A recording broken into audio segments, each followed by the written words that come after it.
let me ask you, what really makes a good doctor? If you're not happy, how are you supposed to help your patients? Guys, so now it's been a month using these Smile Level liners. Gotta say, I'm getting used to it. I have them in right now. If you heard me the first time versus this time, you can tell that I sound a lot more normal. I'm a little bit more confident. I still don't love having them in. Changing these it's such a gratifying moment.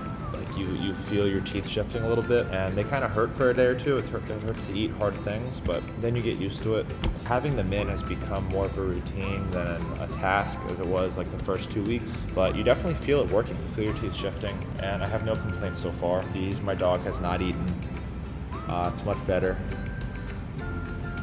I can't really see a visible difference yet, but I feel it. I feel like some of my teeth moving. When I press on them, it hurts a little bit. It's exciting to know that they're moving.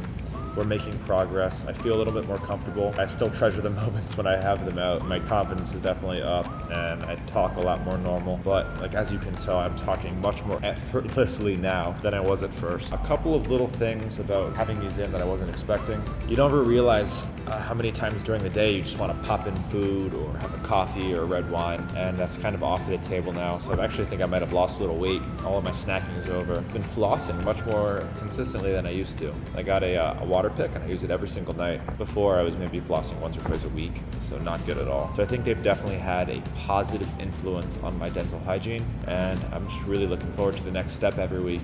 One step closer to those perfect teeth.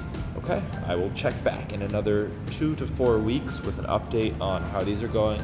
You can see the results, and stay tuned.